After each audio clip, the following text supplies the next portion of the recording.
Top Vert, votre émission dédiée aux questions environnementales à suivre sur Top Congo FM.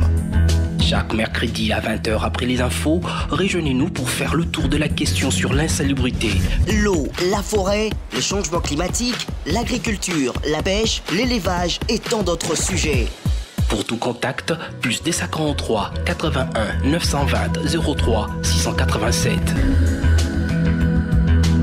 Top Vert, votre émission présentée par Gino Rema et Myriam Iraghi. Chers auditeurs et téléspectateurs du magazine Top Vert, bonjour et bienvenue à tous dans ces nouveaux numéros du magazine Top Vert sur Top Congo FM. Nous parlons aujourd'hui de la problématique de l'électricité ou de la desserte en électricité en République démocratique du Congo, un pays aussi vaste que la RDC avec une population, on parle d'aujourd'hui de plus de 100 millions d'habitants, mais un taux de moins de 10% en desserte en électricité. C'est réellement un défi, c'est un problème qui nous dérange au quotidien. Nous en parlons aujourd'hui et nous avons le plaisir de recevoir ici à Top Congo FM Monsieur Eric Kassongo, qui est le porte-parole du réseau Mwangaza. Il est aussi directeur exécutif du Centre congolais pour le développement durable. Il n'est pas seul, il est accompagné de Monsieur Christian Benga. Il est le coordonnateur du secteur énergie de l'ONG Ressources Matters, mais également membre du réseau Mwangaza. C'est donc à ces titres, membre du réseau Mwangaza, porte-parole du réseau Mwangaza, que nous les recevons aujourd'hui. Je ne suis pas seule pour cette émission, je suis avec Gino Rema. J'ai dit donc bonjour Gino Rema. Bonjour Iraghi, bonjour à nos invités. Bonjour madame. Bonjour à vous. Monsieur Eric, monsieur Christian, vous avez mené récemment, dans le cadre de votre réseau, le réseau Mwangaza, qui est un réseau qui regroupe plusieurs ONG, nous allons aussi en parler, une étude diagnostique pratiquement sur le secteur de l'énergie ou de l'électricité ici dans notre pays. Et au cours de dans votre étude, vous avez relevé les défis, les problèmes, les perspectives, les solutions. Comment est-ce que nous devons nous y prendre pour résoudre ces problèmes des dessertes en énergie, spécialement l'électricité ici dans notre pays? Alors, la première question. Monsieur Eric, je me tourne d'abord vers vous. Quels sont les premiers résultats qui sont ressortis de cette étude? Et d'abord, avant tout, pourquoi l'avoir menée? Eh bien, tout simplement, nous l'avons mené. D'abord, merci pour la question et merci aussi pour l'invitation.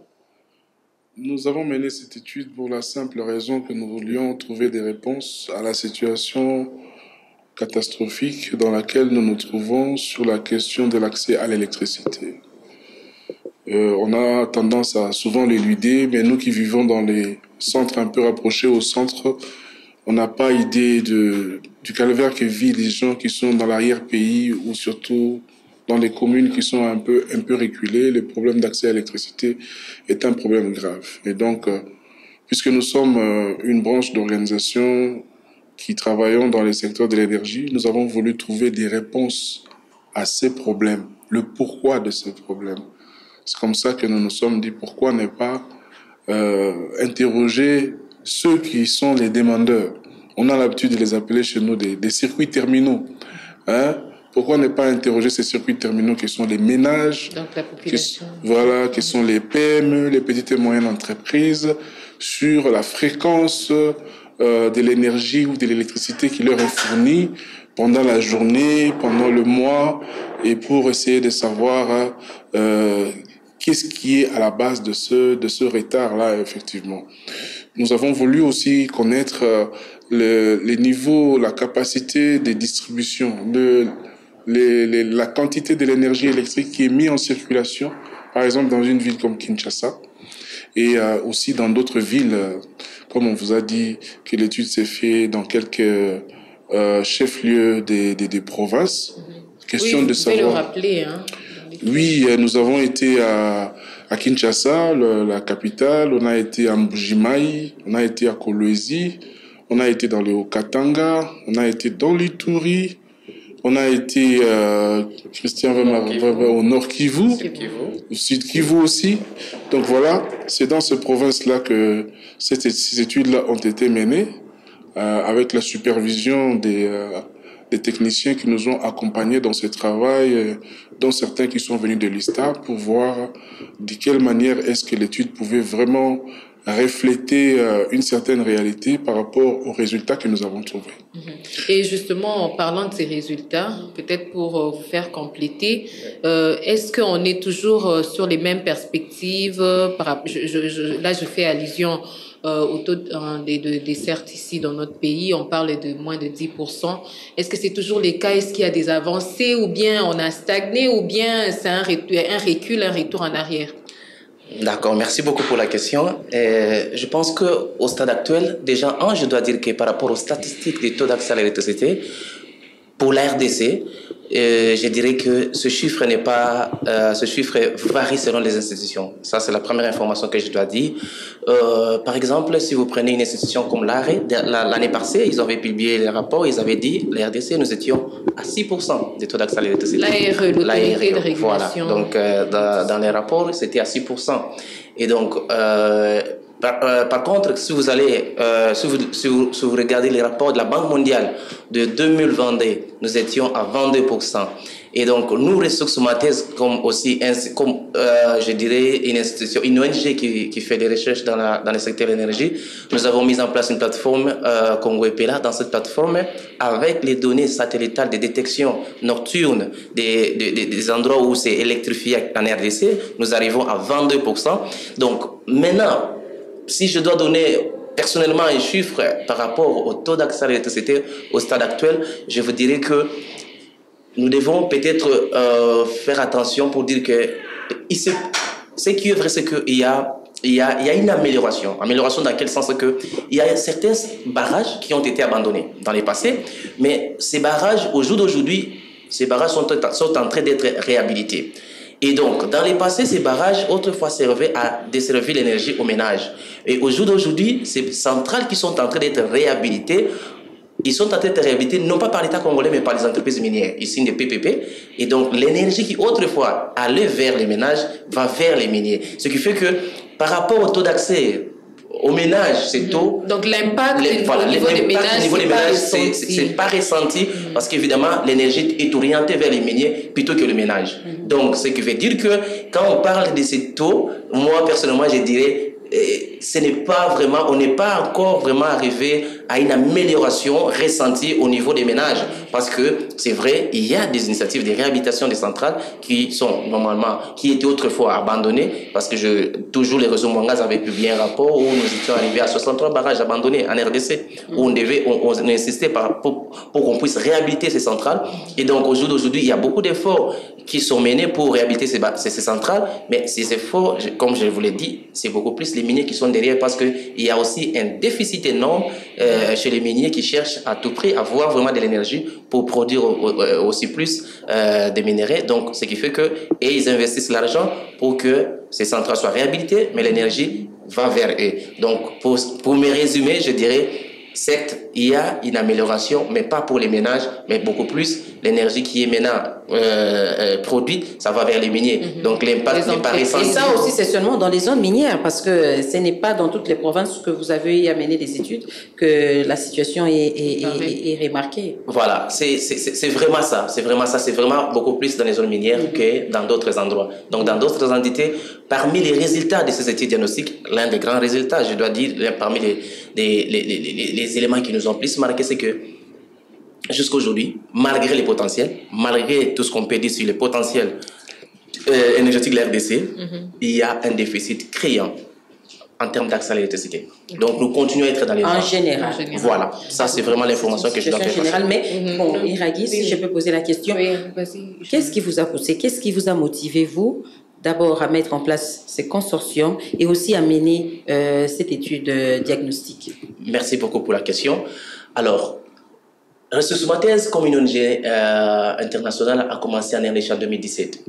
Et dans notre approche de travailler, il y a des recherches que nous menons nous-mêmes, mais nous travaillons avec la société civile congolaise, dans cette province dont a parlé Maître Rick.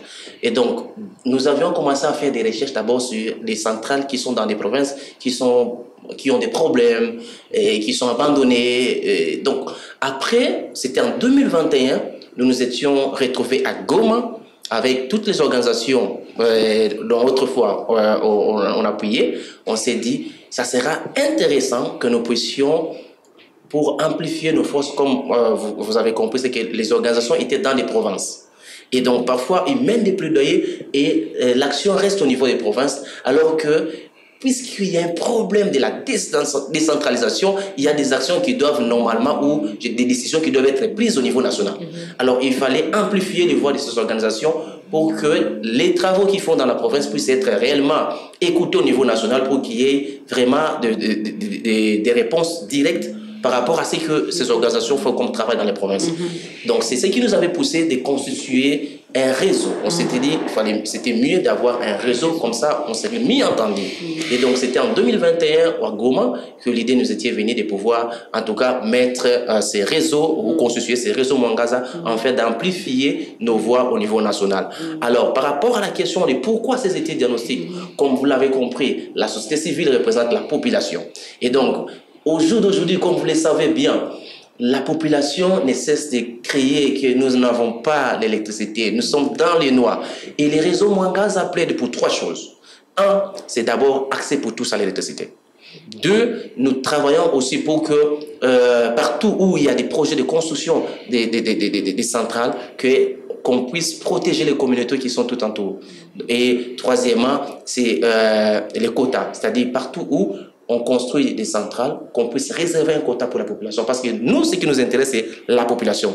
Où est la part de la population dans tout ce que nous faisons dans le secteur de l'énergie? Quand vous dites quota de la population, en quel terme?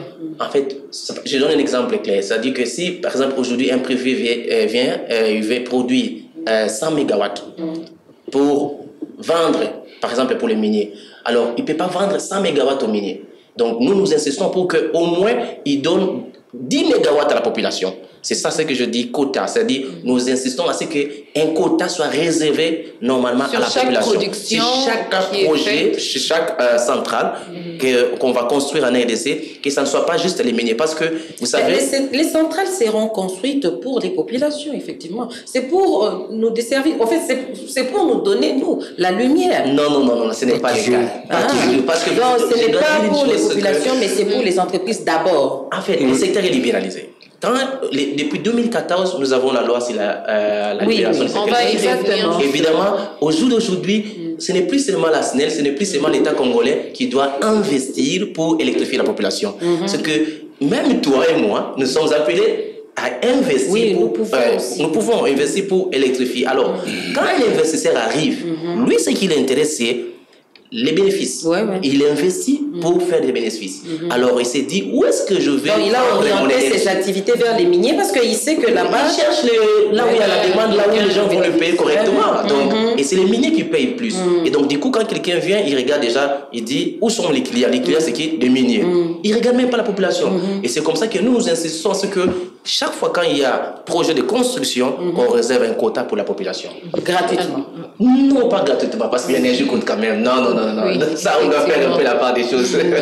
On ne demande pas que ce soit gratuitement, mais les prix doivent être comment je peux dire, raisonnablement adaptés selon les conditions de population. Donc, Myriam, si je comprends un peu, c'est comme ce qui est fait dans les cadres de responsabilité sociétale des entreprises, en quelque sorte. Que non, vous venez, c'est dans notre contrée que vous avez placé votre entreprise et que la population environnante devait bénéficier aussi avec certaines des écoles, des hôpitaux et tout. Bon, c'est pas vraiment dans ces cadres-là, mais bon. À peu près ça. En fait, Eric, il y a un complément de votre... Oui, c'est que M. Christian venait de dire, et ce qu'il avait dit avant, par rapport au taux d'accès, est tout à fait lié. Nous avons assisté depuis un certain temps à l'amélioration, à l'augmentation de la capacité installée.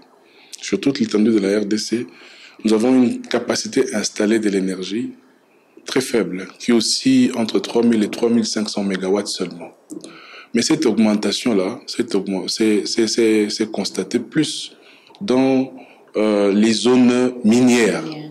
C'est plus observé dans les zones minières, où lorsqu'on construit, eh bien, la majeure partie de l'énergie, que ce soit lorsqu'on fait la réhabilitation ou lorsqu'on fait les constructions de nouvelles centrales, la majeure partie va vers C'est comme ça qu'en évaluant le taux d'accès à l'électricité de la population, on ne sait pas dire si, par rapport à l'augmentation de la capacité installée, la population a eu accès aussi de façon différente à cette énergie-là.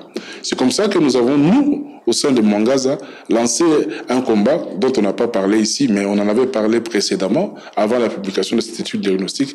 Nous avons aussi publié une note où nous avons demandé, note sur les quotas d'accès à l'électricité, où nous demandions effectivement ce que Christian venait de dire, qu'il faudrait, dans tous les projets de production de l'énergie électrique, qu'on puisse réserver un quota spécifique à la population.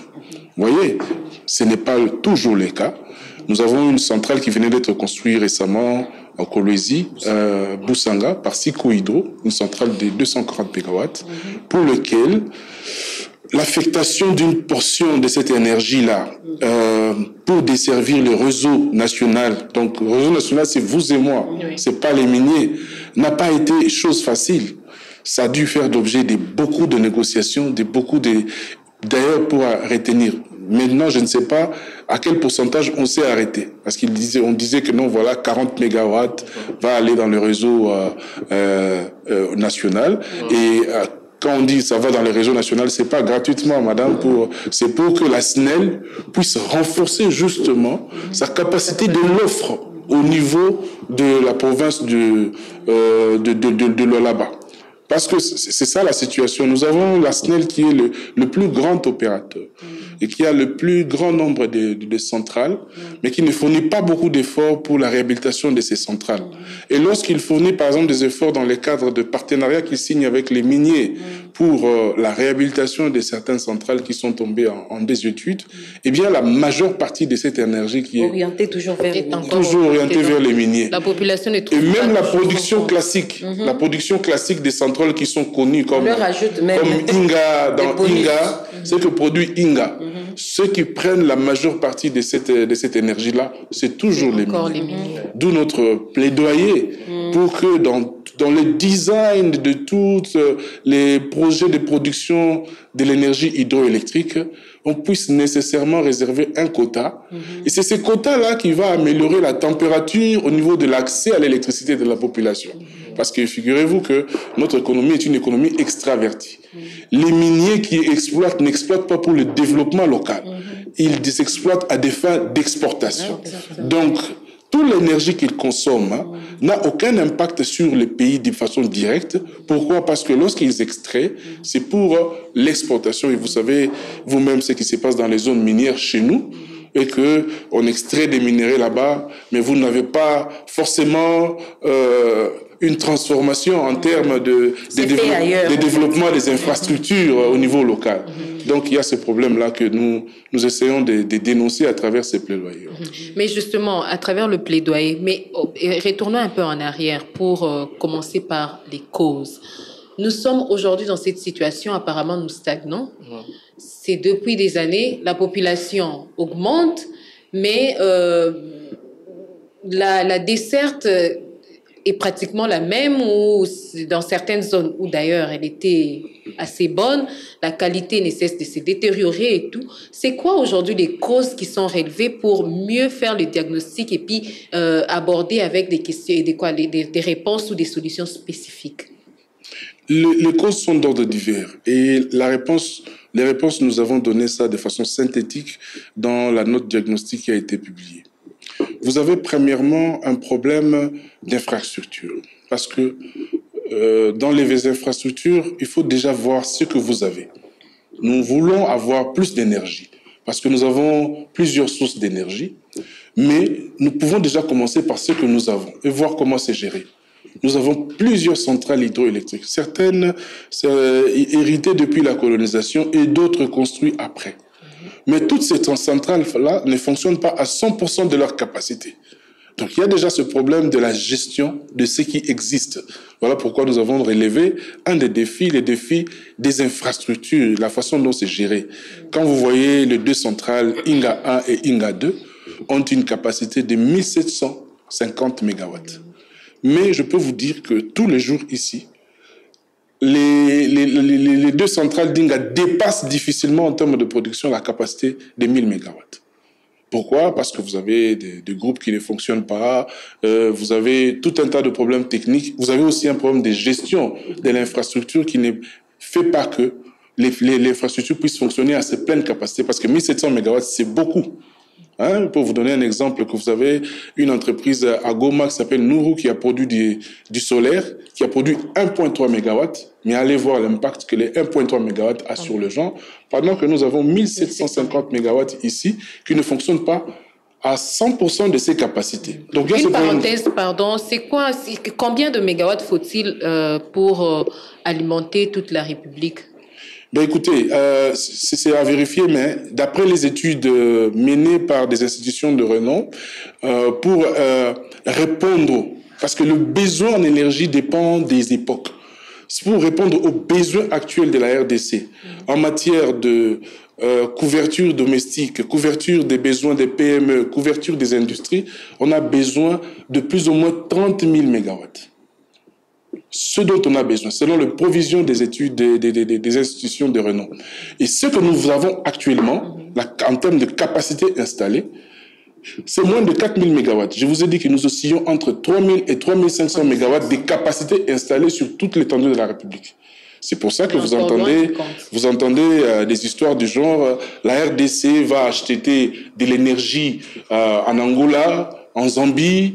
Bientôt, on va acheter de l'énergie en Éthiopie, même le Congo-Brazzaville. Donc, à cause de notre propre léthargie, à ne pas produire l'énergie ou à mieux gérer les centrales que nous avons, eh bien, nous devenons un marché qui est prisé par notre entourage, par les pays qui nous environnent, qui produisent de l'énergie au fin de venir vendre à RDC parce que c'est un beau marché. Alors que nous pouvons, si nous gérons bien, ce qui est inadmissible, mais c'est la situation que nous sommes en train de vivre.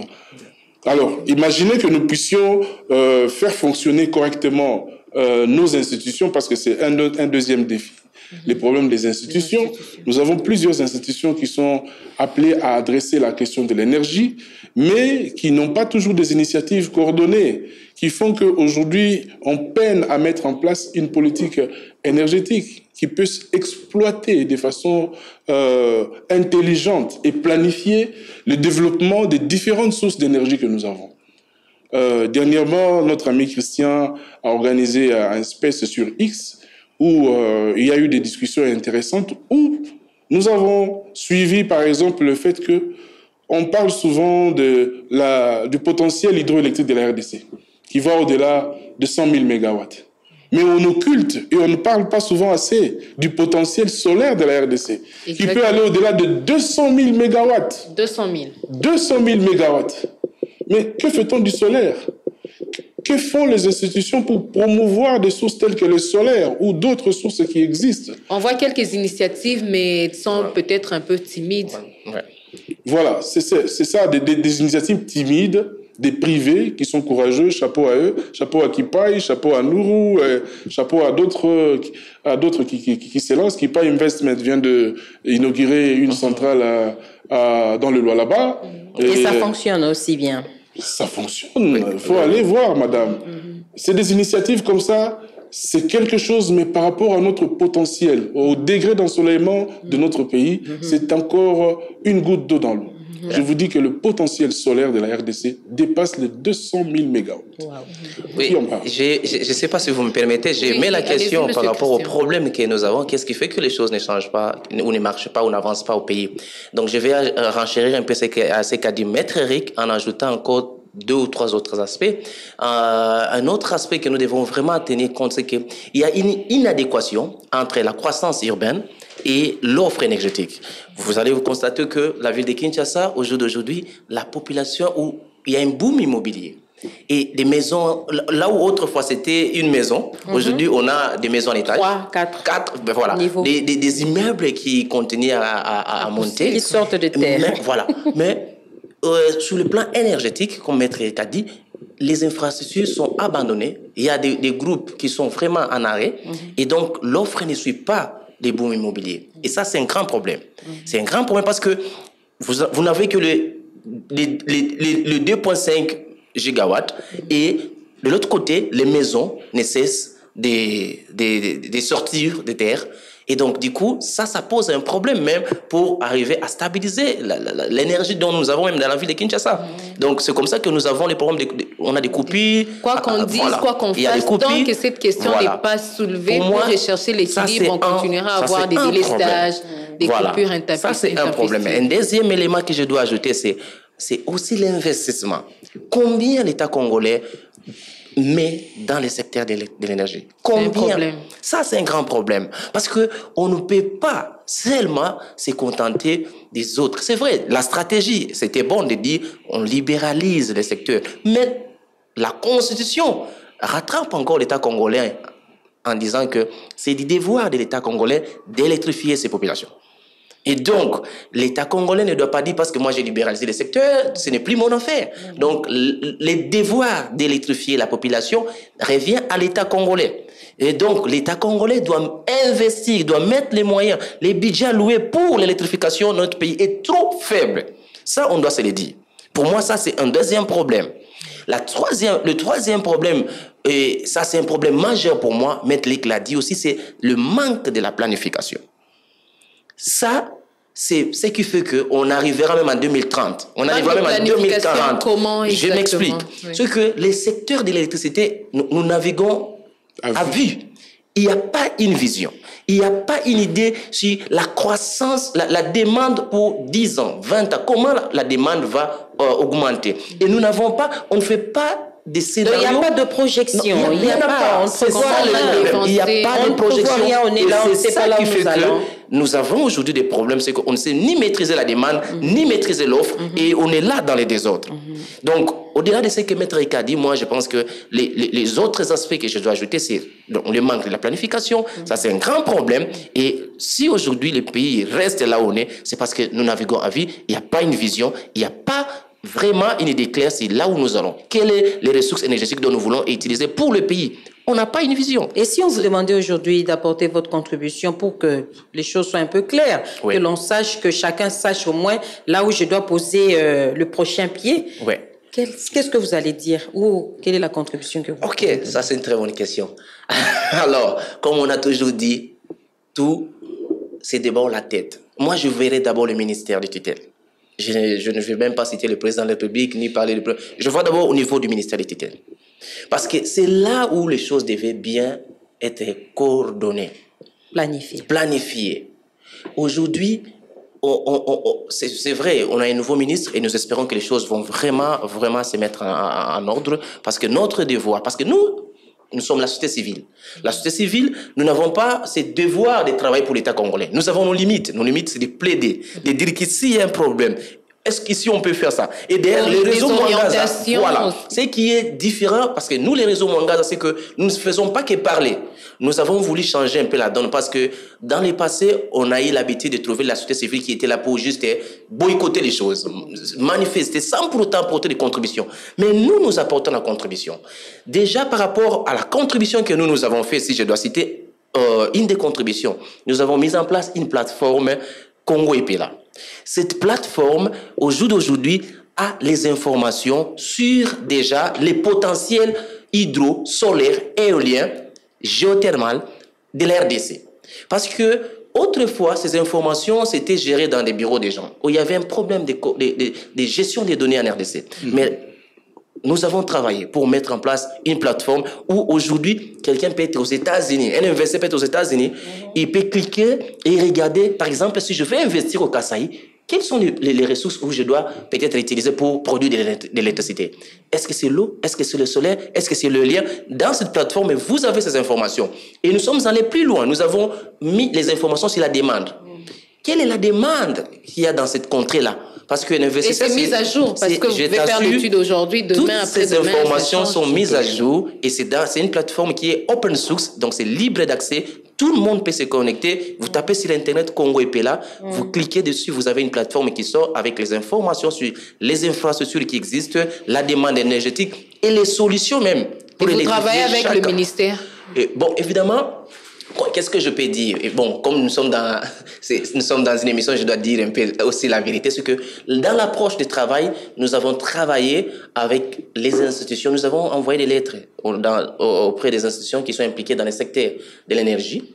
Toutes les institutions qui sont impliquées dans le secteur de l'énergie, nous avons envoyé des lettres pour qu'ils nous délèguent des gens. Et donc, grâce à Dieu, nous avons au jour d'aujourd'hui un corps groupe qui aujourd'hui réunit des institutions qui travaillent dans le secteur de l'électricité et nous réfléchissons pour comment solutionner le problème de l'électrification en RDC. Et nous avons même publié des rapports par rapport au PDL 145 territoires. Là, je pense la semaine prochaine, nous allons publier notre rapport sur les poches noires, les territoires poches noires. Mais la question, est-ce que nous trouvons avec le gouvernement, là où ça bègue sur les portes nous semblent être un peu fermées au niveau du ministère de tutelle. Et les rapports que vous produisez là-dedans, nous pouvons retrouver certaines recommandations.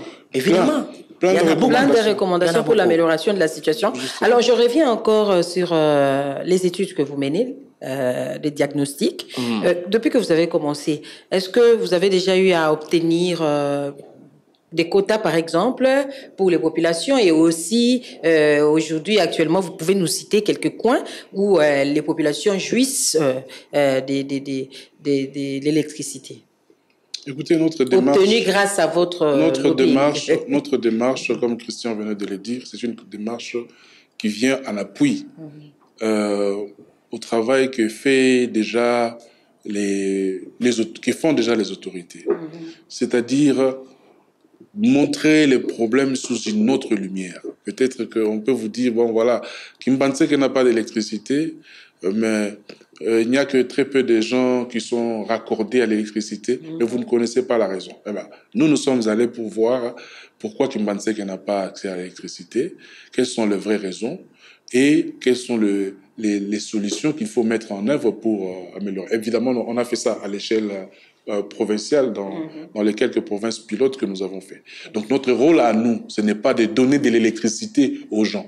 Non, vous ne donnez pas, mais vous plaidons pour que, justement, dans les solutions, dans toutes les initiatives qui sont mises en œuvre pour amener l'électrification, que l'on puisse voir comment les populations peuvent avoir réellement accès à l'énergie. Alors, par rapport à ces différents plaidoyers que vous avez déjà menés, est-ce qu'il y a eu déjà des résultats palpables? C'est-à-dire, la population, moni ke bunda ki bitumba. Bon, même monité bino, boyebi ke tubunda bitumba awa, et que, kota na bango pe monani, les lope ba opi kabaza na courant ngo bazo sipela. Pour vous faire exemple, est-ce que la bitumba je voulais rebondir là-dessus parce que c'est parmi les grands combats qu'on a menés, les réseaux Mwangaza menés, avec le maître Dona Kambola de IBDGH. Et donc, parce qu'il est basé là-bas, il est là-bas, il est membre du réseau Mwangaza, il a commencé ce combat depuis le début. Et je pense que aussi grâce à nous qu'au jour d'aujourd'hui, il parle de 10% ou 40 mégawatts. Donc, parce que là, c'est encore dans les dires. Concrètement, sur le terrain, la population n'a pas encore bénéficié de cette énergie-là. Mais au moins, les plaidoyers qu'on a menés depuis le début, parce que, en tout cas, de ce côté-là, nous avons fait beaucoup de bruit pour qu'on puisse au moins, parce qu'au début, c'était pas clair. Au début de ces contrats, c'était pas clair. C'était même pas dit que la population aura un iota d'énergie. Mais au jour d'aujourd'hui, on est arrivé à 40 mégawatts. Donc, et on espère que, avec les temps, la population aura vraiment cette énergie. Les études se sont intéressées aux 7 provinces. Oui. Nous en avons 26. Oui. Et il y a des provinces qui ont toujours clamé d'être oubliées à chaque fois, surtout les Bandundu, encore oubliées, mais toujours à l'est, toujours là où il y a des miniers, toujours là où, parce que parce que là maintenant tout le monde, quand on attend quelqu'un n'a qu'à Kolwezi, n'a qu'à Lubumbashi, n'a qu'à Kivu, n'a qu'à Goma, dans les autres là qui n'ont pas de miniers, des minerais, bon peut-être ça on peut un petit peu éviter, donc ils sont pas, c'est pas votre problème à vous. Madame, c'est une préoccupation qui est très très fondée, mais vous devez savoir que même si nous ne sommes pas rendus sur place, nous connaissons la situation. Au Bandundu, par exemple, il y a la centrale de Kakobola dont vous avez entendu parler. Un autre travail que le réseau Mwangaza a fait, c'est aussi insister sur le volet gouvernance, c'est-à-dire la manière dont les projets sont lancés et initiés pour que ça puisse vraiment impacter les gens. Nous avons publié beaucoup de réflexions dans ces cadres-là, dans les cadres de la modélisation. Ressources Matters a publié dans ces contextes-là. Kakabola, par exemple, c'est une centrale qui a été produite, qui a, je crois, combien de mégawatts? 12 mégawatts, quelque chose comme ça. Mais le problème, c'est que on a mal conçu le projet. Une chose, c'est d'avoir une source d'énergie hydroélectrique. Une autre chose, c'est de savoir dans quel contexte le produire. Parce que l'énergie coûte cher. Si aujourd'hui les miniers raflent tout, c'est parce que l'industrie minière tourne. Vous voyez? Là où il n'y a pas de zone minière, il faut produire de l'énergie en tenant compte d'autres aspects. C'est-à-dire que en créant des zones économiques qui font que si l'énergie est produite, elle va être consommée aussi par une activité dynamique économique. Mais lorsqu'on produit l'électricité dans une zone où il n'y a pas assez d'activité économique, on va avoir de l'énergie pour rien, comme c'est le cas de Kakobola. Kakobola est une centrale terminée, mais les 12 mégawatts ne servent pas aux populations qui en ont besoin, parce que c'est très difficile de pouvoir atteindre les gens et pouvoir électrifier certaines zones. Notamment les problèmes de distance, la construction des lignes, qui sont aussi encore d'autres contraintes. Donc, si je comprends bien, Kakobola existe, mais en réalité, les bénéficiaires qui étaient d'abord les populations auront du mal à y avoir accès. Ont du mal à avoir accès parce que la distance. Je pense que la première ville qui a été électrifiée récemment, j'ai vu dans les réseaux sociaux, c'est Gungu.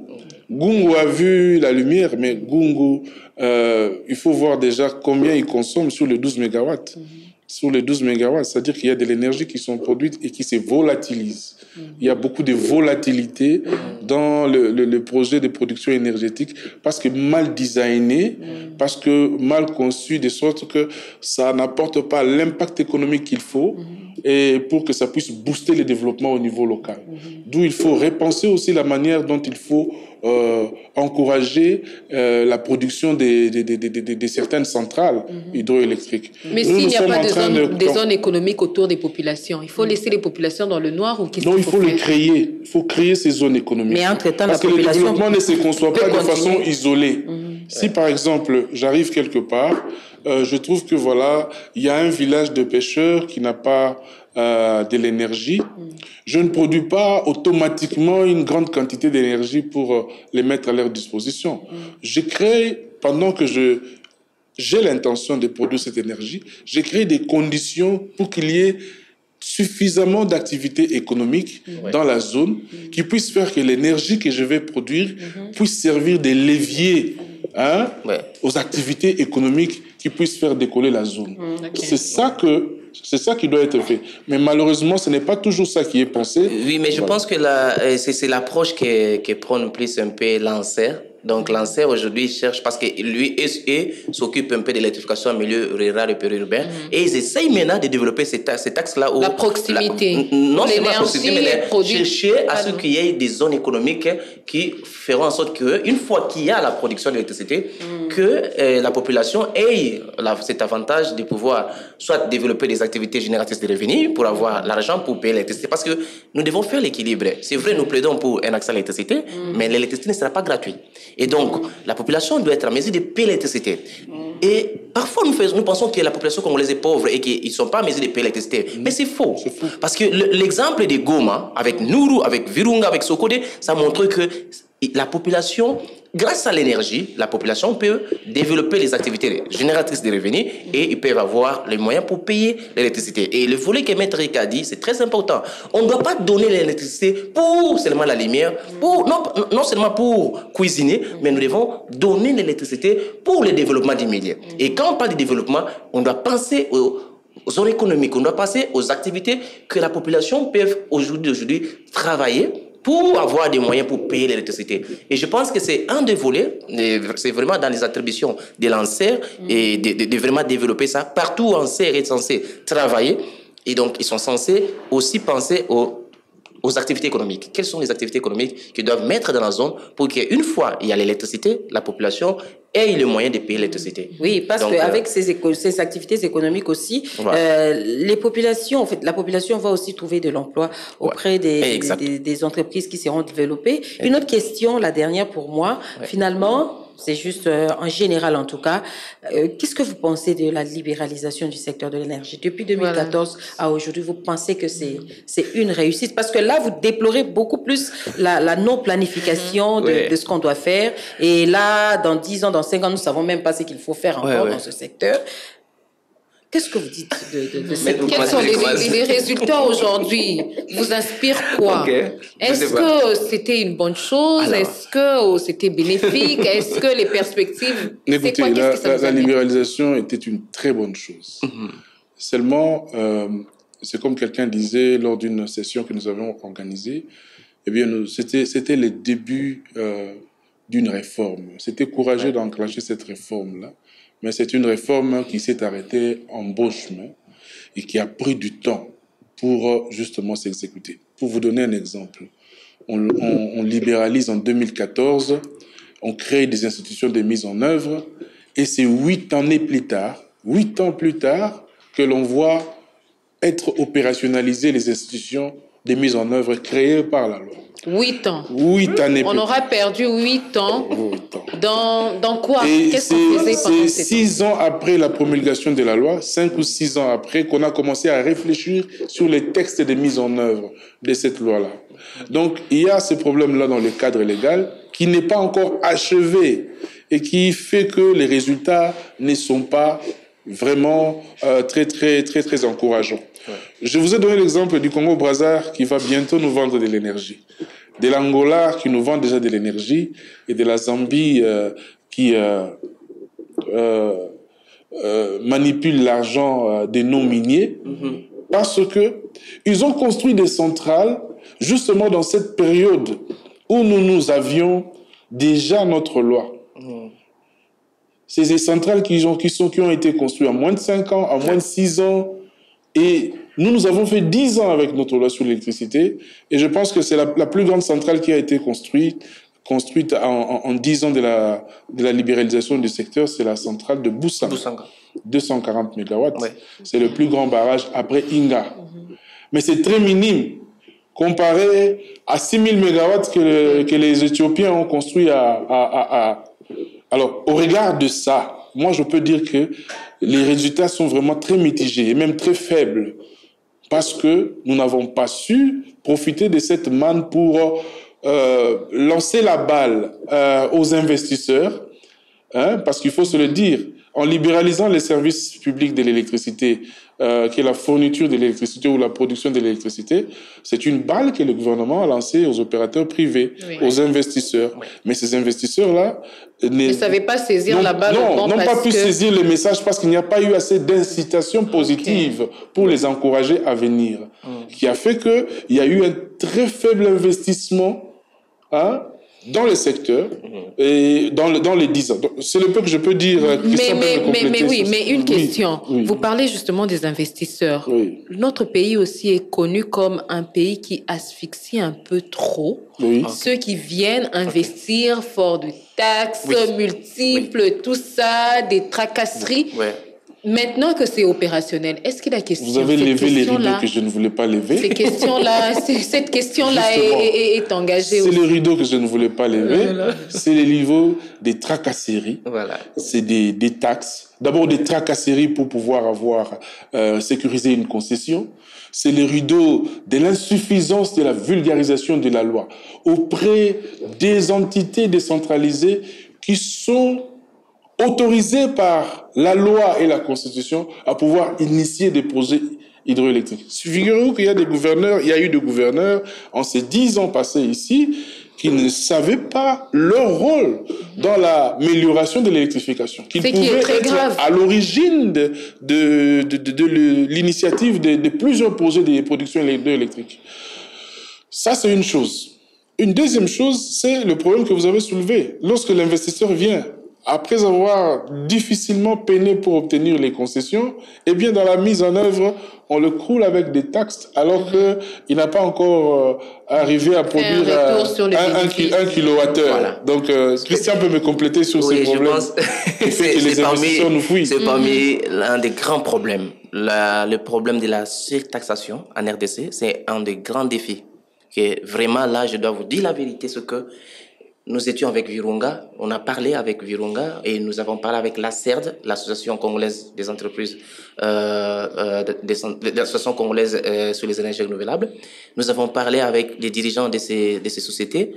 Ils nous ont dit, Christian, on a comme l'impression que l'État congolais eux-mêmes ils mettent des obstacles pour que la population n'ait pas accès à l'électricité. C'est comme si on veut une chose et son contraire. Parce que au stade actuel, j'ai les tableaux des taxes que ces entreprises paient, c'est au-delà des 60 taxes.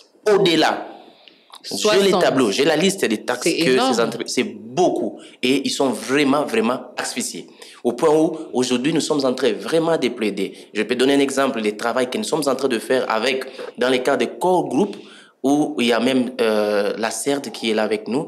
Nous allons publier la semaine prochaine un rapport sur les territoires poche noire. Notre plaidoyer, c'est quoi? C'est que, puisqu'il y a le projet, il y a le PDL 145 territoires, pour ce qui est du volet électricité, nous voulons à ce que, au moins, partout où il y a des entreprises congolaises qui sont déjà installées dans ces territoires, qu'on les donne les marchés et qu'on enlève un peu l'aspect taxe pour permettre à ce que, pour ce qui est du volet PDL 145 territoires, les choses marchent un peu plus vite. Pour seulement les entreprises congolaises. Oui, c'est vraiment quelque chose c'est un plaidoyer que nous sommes en train de mener avec la CERD. Consommons congolais. Voilà, on veut un peu promouvoir aussi ceux qui sont là, les Congolais qui travaillent dans le secteur.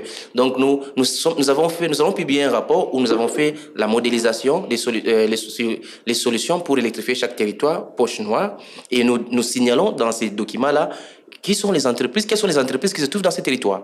Et l'idée, c'est de dire après, est-ce que dans les cas des PDL 145 territoires, pour vraiment rendre les choses plus fluides, plus rapides, est-ce qu'on ne peut pas enlever un peu les taxes pour ces entreprises pour qu'ils électrifient rapidement ces territoires? Donc ça, c'est vraiment, pour moi, la fiscalité, c'est un des problèmes majeurs que nous avons et ça vaut la peine l'État puisse aider les entreprises privées qui travaillent dans le secteur. Vraiment, l'émission touche pratiquement déjà à sa fin. En 1 minute, en tout cas, on va avoir les derniers mots pour chacun. Nous allons terminer sur les perspectives. Y a-t-il espoir? Je pense oui, que les choses changent. Que faut-il faire? Quelles sont les perspectives d'avenir? On commence par vous et on va finir par Maître Eric. Ok, les perspectives d'avenir pour les réseaux Mwangaza ou pour l'État congolais ou dans le cadre d'abord du réseau Mwangaza et que vous allez vous soumettez comme recommandation ou comme conseil par rapport à l'avenir. Alors, premièrement, moi je dois dire, d'ailleurs, en tout cas, merci pour la parole, pour ces mots de la fin. Je vais insister sur une chose. Je vais insister sur la planification. Alors, nous, les réseaux Mwangaza, nous allons travailler pour les années à venir nous allons plaider pour que l'État congolais arrive à mettre en place un plan national d'électrification et plus loin, au niveau des provinces, qu'il y ait des plans provinciaux d'électrification. Ça, c'est l'un des combats que au moment où je te dis, c'est vraiment l'axe sur lequel nous travaillons. Et donc, comme nous sommes passés via cette émission, nous passons déjà le message parce que l'idée, c'est de passer auprès des autorités congolaises parce que la planification ne se fera pas par la société civile. La planification, c'est d'abord quelque chose que l'État congolais doit déjà décider. Le ministère des tutelles doit se dire, nous devons avoir des plans nationaux d'électrification et plus loin, au niveau des provinces, puisqu'il y a la décentralisation, chaque gouverneur de province doit avoir un plan provincial d'électrification. Si nous n'avons pas ces plans, nous n'allons pas avoir de développement parce qu'il n'y aura pas de vision. Nous étions au Kenya il y a un mois passé, nous avons discuté avec les amis kenyans sur comment est-ce qu'ils ont pu quitter de 30% des taux d'électricité à 70% en déjà 10 ans.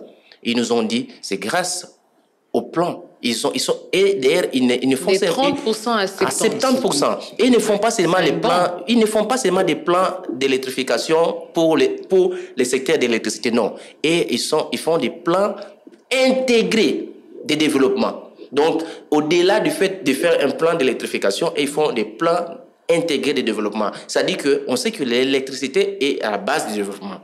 Et ils se sont dit, comment pouvons-nous réfléchir dans tous les secteurs comment est-ce que l'électricité peut booster le développement dans le secteur. Donc, c'est comme ça que nous devons réfléchir. Et pour finir, je dois dire que pour moi, le combat ou le plaidoyer que nous lançons maintenant, là, c'est que le gouvernement congolais, le ministère des tutelles, puisse vraiment nous aider, qu'on puisse travailler tous ensemble pour que les pays puissent se doter dans le secteur de l'électricité d'un plan provincial d'électrification dans les provinces et au niveau national, des plans nationaux d'électrification. Merci beaucoup, Monsieur Christian.